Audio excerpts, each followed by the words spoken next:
बार एक राजा युद्ध जीतकर लौट रहा था तो वह संत के निवास के निकट जा पहुंचा। उसने इस रहस्यदर्शी संत के दर्शन करने की सोची। राजा ने संत के पास जाकर कहा, मैं आपके पास इसलिए आया हूँ कि शायद आप मुझे सृष्टि और प्रकृति के नियम के विषय में कुछ समझा सकें।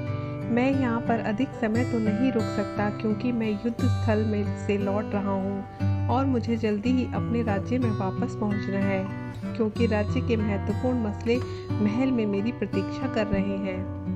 संत राजा की ओर देखकर मुस्कुराया और जमीन से गेहूं का एक दाना उठाकर राजा को दे दिया और उस गेहूं के दाने के माध्यम से यह बताया कि गेहूं के इस छोटे से दाने में सृष्टि के सारे नियम और प्रकृति की सारी शक्तियां समाई हुई हैं। राजा तो संत के इस उत्तर को समझ ही नहीं सका और जब उसने अपने आसपास खड़े लोगों के चेहरे पर मुस्कान देखी तो वह गुस्से के मारे आग बबूला हो गया और उसे लगा कि उसका उपहास किया गया है। उसने गेहूं के उस दाने को उठाकर जमीन पर पटक दिया और संत से उसने कहा, मैं मूर्ख था जो मैंने अपना समय खराब किया और आपसे यहाँ पर मिलने चला आया। वर्ष आए और गए। वह राजा एक अच्छे प्रशासक और योद्धा के रूप में खूब सफल रहा और खूब ही ठाट बाट और ऐश्वर्य का जीवन जी रहा था।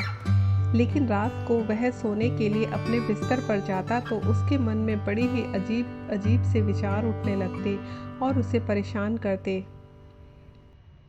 मैं इस आलीशान महल में खूब ठाट बाट और ऐश्वर्य का जीवन जी रहा हूँ, लेकिन आखिरकार मैं कब तक इस समृद्धि, राज्य, धन दौलत से आनंदित होता रहूँगा? और जब मैं मर जाऊँगा तो फिर क्या होगा? क्या मेरे राज्य की शक्ति, मेरी धन दौलत संपत्ति मुझे बीमारी से और मृत्यु से बचा सकेगी?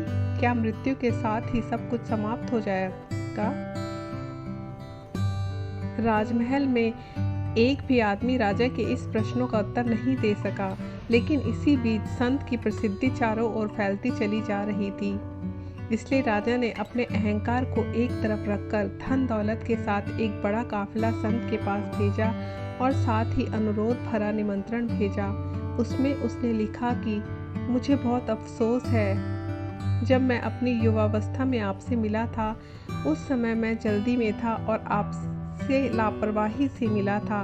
उस समय मैंने आपसे अस्तित्व के गुह्यतम प्रश्नों की व्याख्या जल्दी करने के लिए कहा था, लेकिन अब मैं बदल चुका हूँ और जिसका उत्तर नहीं दिया जा सकता उस असंभव उत्तर की मांग मैं नहीं कर सकता। लेकिन मुझे अभी भी सृष्टि के नियम और प्रकृति की शक्तियों को जानने की गहन जिज्ञासा है।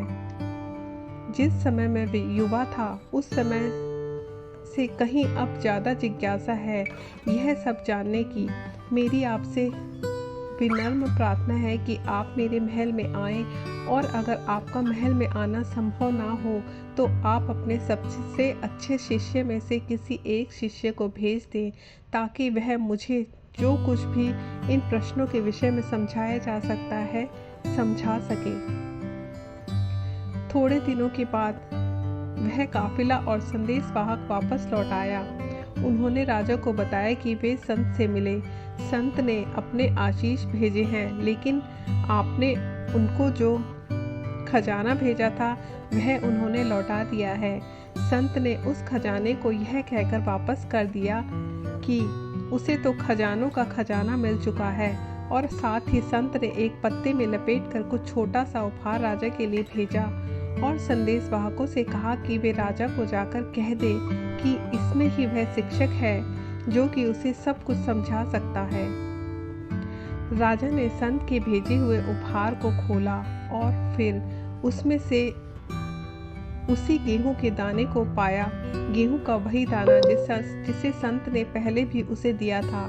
राजा ने सोचा कि जरूर इस दाने में कोई रहस्य या चमत्कार होगा, इसलिए राजा ने एक सोने के डिब्बे में उस दाने को रखकर अपने खजाने में रख दिया। हर रोज वह उस गेहूं के दाने को इस आशा के साथ देखता कि एक दिन जरूर कुछ चमत्कार घटित होगा और गेहूं का दाना किसी ऐसी चीज में या किसी ऐसे व्यक्ति में परिवर्तित हो जाएगा जिससे कि वह सब कुछ सीख जाएगा जो कुछ भी वह जानना चाहता है। महीने बीते और फिर वर्ष पर वर्ष बीतने लगे, लेकिन कुछ भी चमत्कार घटित न हुआ। अंततः राजा ने अपना धैर्य खो दिया और फिर से बोला, ऐसा मालूम होता है कि संत ने फिर से मुझे धोखा दिया है। या तो वह मेरा उपहास कर रहा है या फिर वह मेरे प्रश्नों के उत्तर जानता ही नहीं है, लेकिन मैं उसे दिखा दूंगा कि मैं बिना उसकी किसी मदद के भी प्रश्नों के उत्तर खोज सकता हूँ।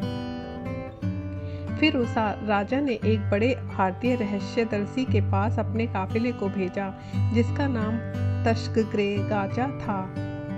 उसके पास संसार के कोने कोने से शिष्य आते थे और फिर उसने उस काफिले के साथ वही संदेशवाहक और वही खजाना भेजा जिसने उसे संत के पास भेजा था।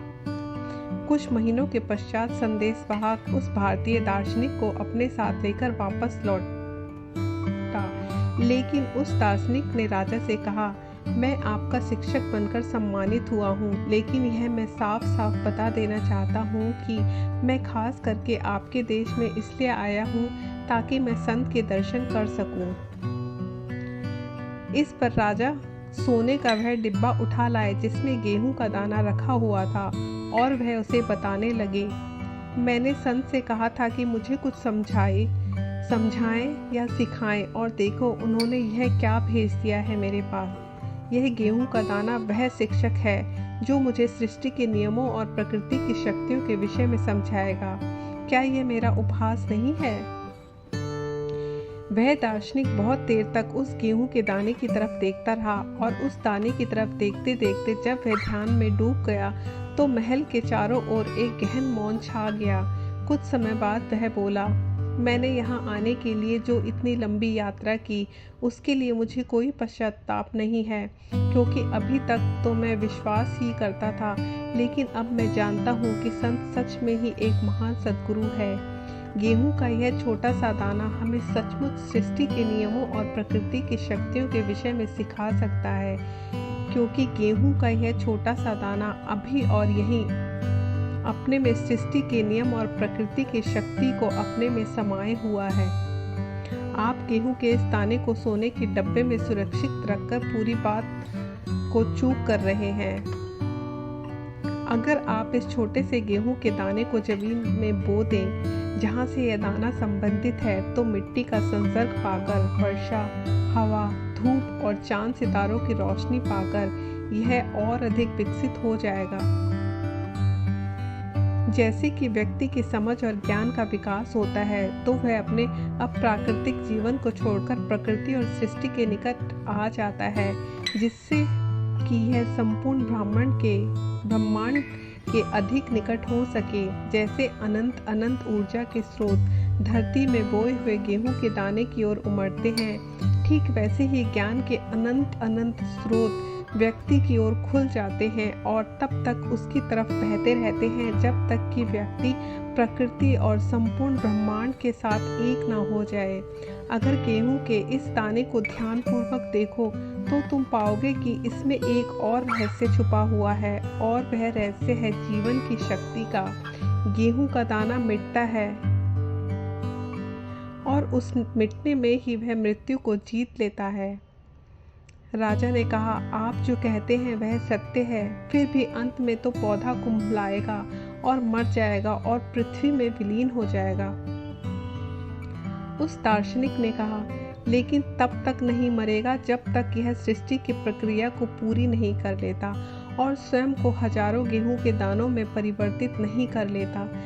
जैसे छोटा सा गेहूं का दाना मिटता है तो पौधे के रूप में विकसित हो जाता है, ठीक वैसे ही जब तुम भी जैसे जैसे विकसित होने लगते हो, तुम्हारे रूप भी बदलने लगते हैं। जीवन से और नए जीवन निर्मित होते हैं, एक सत्य से और सत्य जन्मते हैं, एक बीज से और बीजों का जन्म होता है। केवल ज़रूरत है तो एक ही कला सीखने की, और वह है मरने की कला।